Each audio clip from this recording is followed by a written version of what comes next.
Hello and welcome to the Paranormalist Podcast. I'm your co-host Stu, and I'm here with the paranormalist Patty Wilson. Patty, how are you today? I'm pretty good. Been a beautiful day today. I agree. We did the first burger burn of the year, and yeah, it was tasty. So, being the first day of daylight Awesome. saving, first day of daylight saving time, um, we're probably both a little bit tired. So we'll just get right into it if you don't mind. So I do want to say thank you for our new subscribers. If you are brand new, please click the like and subscribe. And with that, I already know our topic because this should be part two of mirrors, right? Yes, it is. All right. Well, then I'm done talking. The floor is yours. So for okay. So for those who didn't tune in for the last episode, you might want to go back because I do a history on mirrors and sigils and how mirrors become portals to other realms. But we're going to kind of move forward this tonight, and we're going to talk common in America, and that is the concept that mirrors can absorb dead and that they can reflect back things at us. So in the Victorian era in particular, they were very, very cautious when somebody was ill. They would cover the mirrors. And part of the reason was because they were hoping that the sick person would nothing would come through the mirror to make the sick person pass away, or vice versa. If the person did pass away, that they would be able to ascend to heaven rather than be stuck in the mirror. So they actually believed that people could be caught in a mirror. And so that's going to take us to our very first story. And this story is from 1912. It is based on a true story. Every story I tell you is based on a true story. This one actually comes from Wellsboro, Pennsylvania. A young Oh, woman by the name of Eleanor Hart, who passed away unexpectedly from pneumonia. And her family, understandably were a little were upset and what have you. But this creates an insane situation. Wait till you hear the rest of this story. So Eleanor passes away, as I said, and according to the family, they had covered all the mirrors in the house. They thought, but they missed one in her home. It was a tall framed mirror with gilt painting around it, and it had been with the family for generations, and I guess they just didn't take note of it being in one of the rooms in the house that she didn't use. So according to the Hart family letters, which happens to be, by the way, where this came from, and I got the story for those who want to know how I found this story by looking into the Pennsylvania collection of folklore through the National Archives. And this was a story that was told orally from her family and based on these letters. So, as I said, they covered the mirrors, but they missed this one. And after the funeral was over, the family began to notice some very odd things. Visitors to the house would report seeing a figure standing behind them in the mirror when the room was empty. So you can imagine if you came to visit and the mirror was moved to the living room, and you're sitting there by yourself while the host or hostess went to the kitchen to get some tea or coffee to bring in. And while you're there, you happen to notice your reflection in the mirror and somebody standing behind you. Now, Eleanor's sister claimed that the surface of the mirror would ripple like water when she would go past it. The family dog refused to enter the parlor at all after that. The mirror began to exhibit oddities, shall we say. But perhaps the most interesting component is that Eleanor's husband, his name was Thomas, wrote a letter to his brother in which he said, "I saw her face in the glass, not a reflection, her face, looking out as though from behind a window." And he was sharing what he had seen of his wife. The family removed the mirror and stored it in a barn, and after Thomas died in 1921, it was sold in an auction estate. Its disposition is now not unknown. People who have reviewed the letters and journal entries and what have you that from other family members have documented that this case seems to be authentic. It's cited as one of the best stories of a mirror absorbing the spirit of a person who passed away when the mirror wasn't covered with a black cloth. And there are literally stories like this all over the world. So let's go on to another one that I think you might find interesting. This next one's going to take place in Prague. And so off we go. This is called the Soul Swallowing Mirror, and the story dates from 1807. Again, there's some documentation behind it. So in the winter of 1807, workers were renovating an old townhouse near Old Town Square in Prague when they discovered a tall black framed mirror sealed behind a false wall.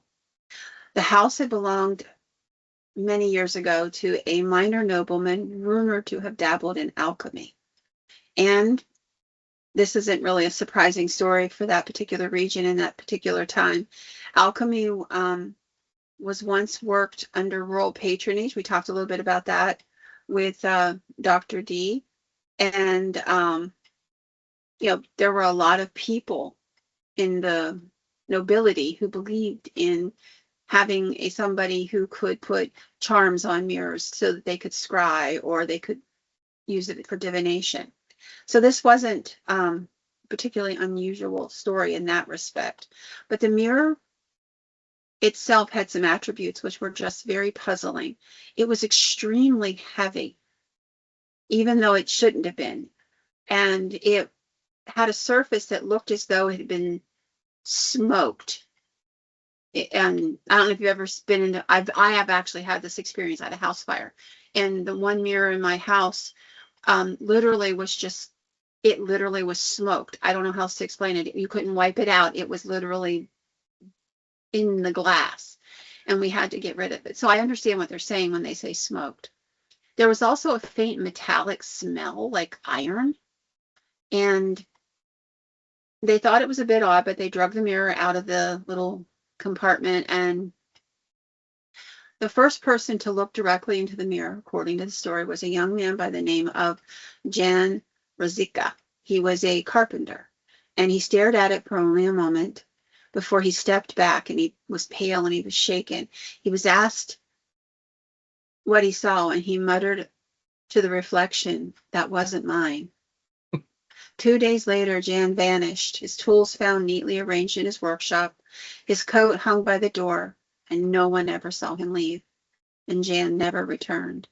The mirror was taken to a small group of scholars and antiques dealers who were fascinated by the occult history of Prague. They noticed some things about the mirror that made them concerned. The glass seemed to absorb light rather than reflect it. Think about that. Reflections appeared delayed, as if the mirror was thinking about how to reflect them back. Some observers claimed that the reflections moved independently, shifting posture or expressions on their own, or a heartbeat or so after the person actually moved. One scholar, a professional he's a professor of natural philosophy, insisted the mirror was a fraud. He said it was an optical trick, but he spent a night alone with it because he wanted to prove to everybody. He spent a night alone with it because he wanted to prove to everybody that this was just a foolish piece of superstition. But when they met him in the morning, he was shaken, and he refused to speak about what had happened the night before. He quit his job within the month. By spring, the story had spread through Prague that the mirror was not just distorting reflections, it stole the reflection. Those who gazed too long were said to feel a tug, as if something behind the glass was pulling at their breath, their thoughts, or their very selves. The legend claims that the mirror was crafted by an alchemist seeking to peer into the afterlife, but instead he created a vessel, one that captured the living and trapped fragments of their essence. In other versions, the alchemist himself was the first victim, the one who was first sucked into the mirror. Now, the mirror itself, it disappeared. Fearing misfortune, the city officials ordered that the mirror be taken out of the city. A wagon carrying it reportedly turned over on the road going out of the city, and when rescuers arrived, they found the men badly shaken. But the mirror was gone. The frame, the glass, every part of it. And there was no glass to be found around, as though it might have been broken. The men said they couldn't explain what happened. All of a sudden, the horses just bolted, and the wagon tipped over, and they were pinned. They saw nobody around. They heard no clatter of broken mirror glass, nothing. But when the wagon was righted, the mirror had ceased to exist. Now, as I said, Prague was a city with tons of alchemy, literally oodles and oodles of ghost stories and haunted objects. But the mirror itself became a part of the city's history. And it is believed that the mirror still exists somewhere, that it took itself off to await the next soul willing to gaze into it, perhaps because they don't know, perhaps because they don't believe. And one can only wonder if they'll walk away or become the next victim.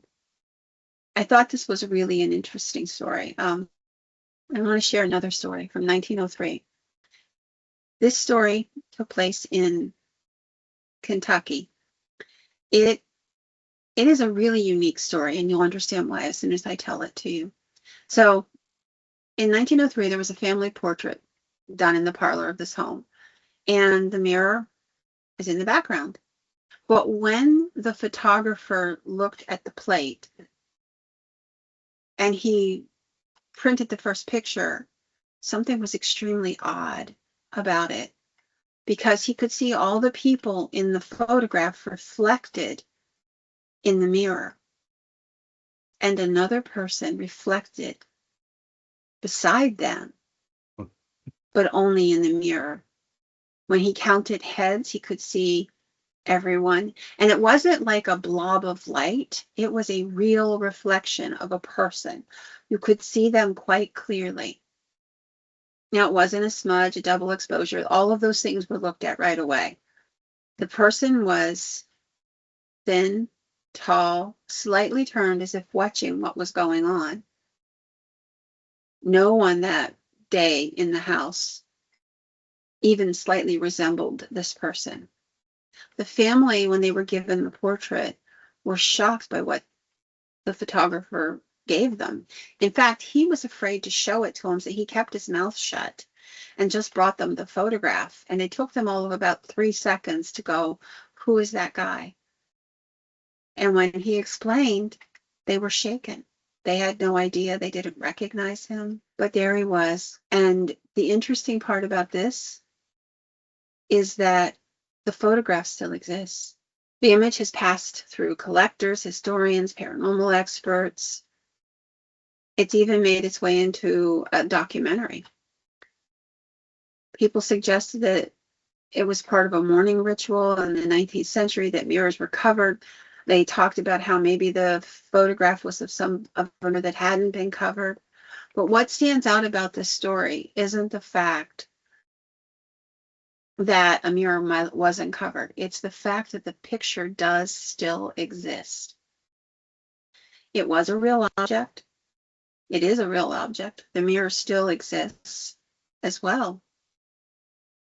There is no known explanation for what occurred.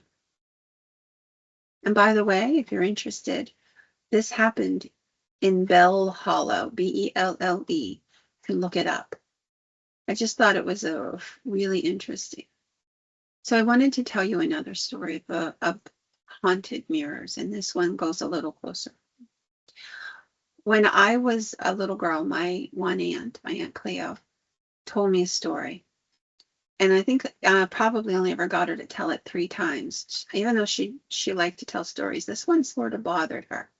So years and years ago, when her mother was a young girl, about 12 or 13 years old, they lived in in a row house. Now, for those who don't know, in railroading towns or mill towns, they would build these long rows of houses, and they would be literally attached. So it'd just be like this long structure and townhouse kind of thing, built, one by one. And usually they were built so that there was a first floor with 2 rooms and then 2 bedrooms and maybe a bath on the second floor. And my grandmother, whom I never met because she died when my father was a very, very little boy, told this story.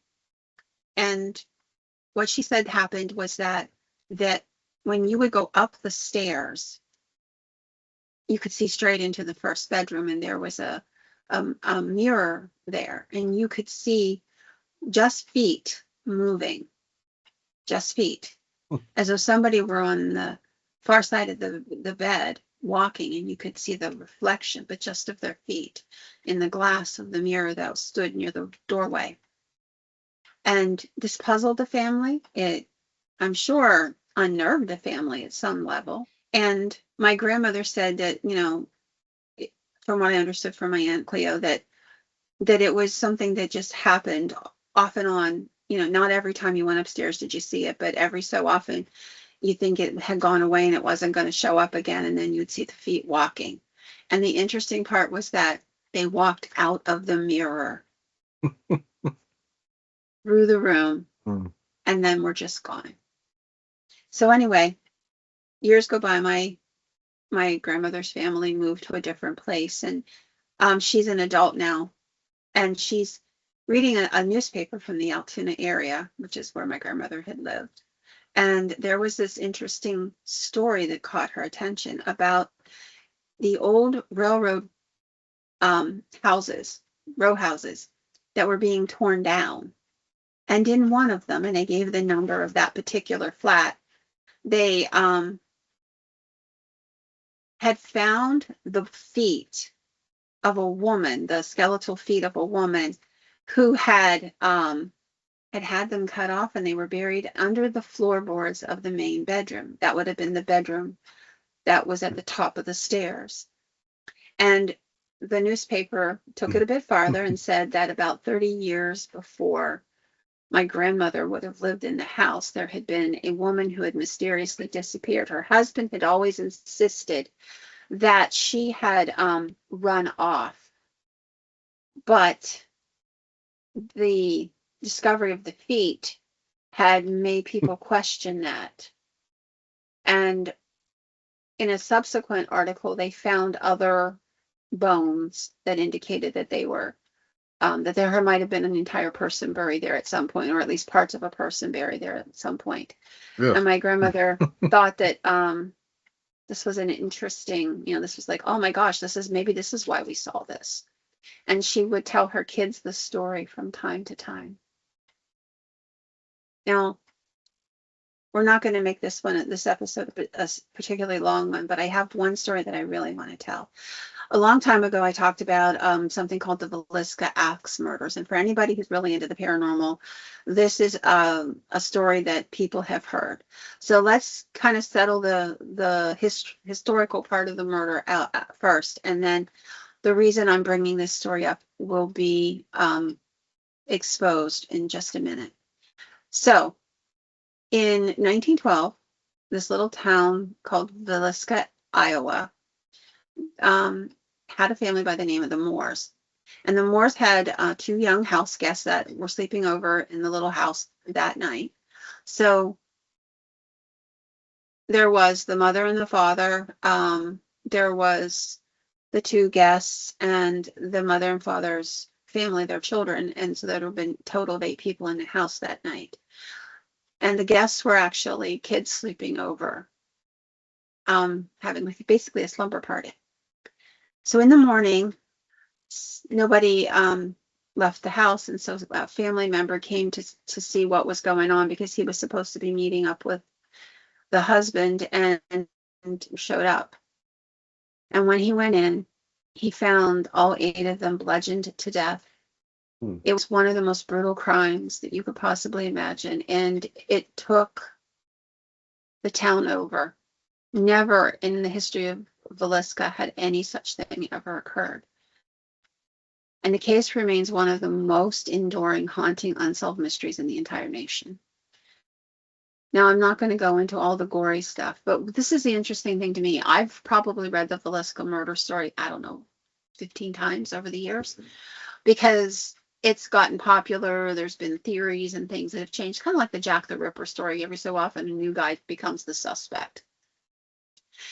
And in all of the times I read it, I never came across this part.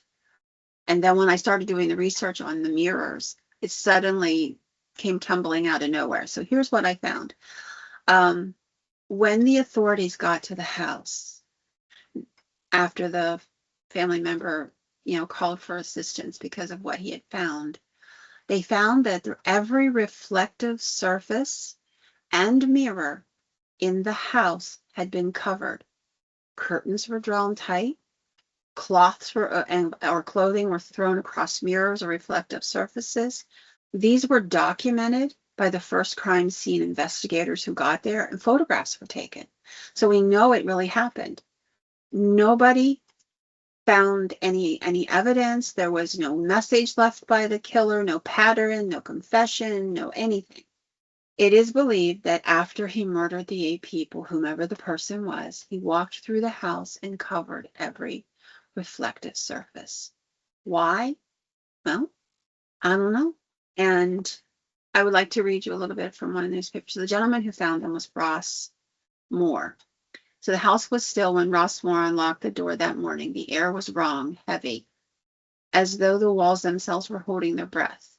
He stepped inside the dimness, and it struck him at first. Every window was shrouded, every mirror veiled.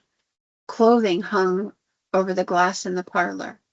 A shirt was draped across the small mirror in the hallway. Upstairs, more coverings carefully placed, as if the killer had moved with deliberation, with purpose, and not in haste. The investigators would later walk through the same rooms, whispering to one another about the uniformity of what they saw.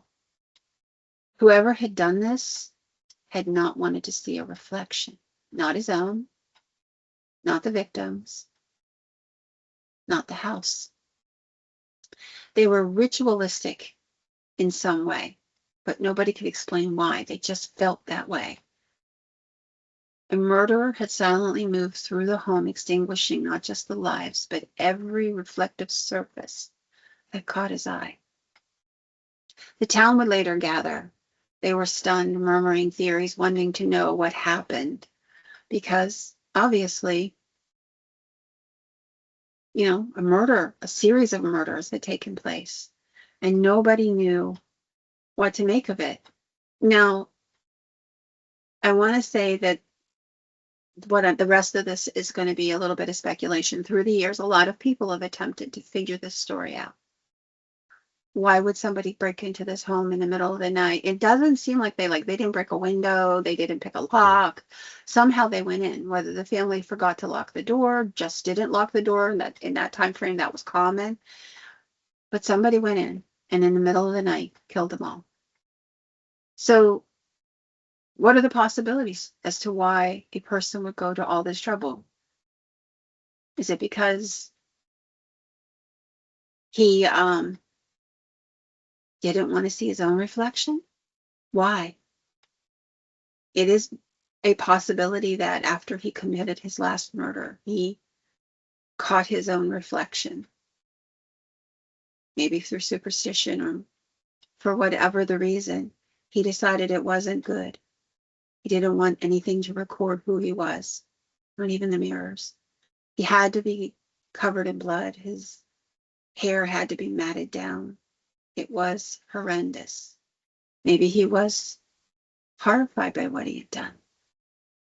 Maybe he feared that the victims' faces would be absorbed by the glass in the back or tell on him. There's no way to know. Maybe he thought if he didn't let the reflections happen, somehow he could walk out and forget about it. Some people believe that he did it because of superstition, that the souls of the dead would be captured in the mirror, and that at some point they might come forward and identify him in some way. One of the things that was interesting that the police noted is that it was almost an act of reverence. He carefully covered the mirrors. He didn't haphazardly throw something. He took a shirt and hung over a mirror, adjusting it so it was neat and even. It was as though he went through calmly, covering the reflection of his acts. Now, is it that he was afraid people would notice that the lights weren't there, or that nobody was getting up, and so he just decided to cover everything? That doesn't explain the mirrors. It doesn't explain other reflective surfaces that he found. But we know that the last official who left the house that day left the mirrors still covered. The town was buzzing with rumors. No one would do such a thing. Nobody they knew could possibly do such a thing. But somebody had. Eventually, obviously, the mirrors were uncovered, the reflective surfaces were also revealed, and the curtains were pulled back. The house was cleaned, although nobody really wanted to live there. You can't say you blame. It took a long time. But whether he feared his own image being captured, whether he feared that the dead would look through the glass and whisper his name, whether he was afraid of their souls being trapped, or that light would shine in and show his acts, nobody knows. Just 8 murdered bodies in a story that goes on till this day. It is known as one of the most haunted houses in the country.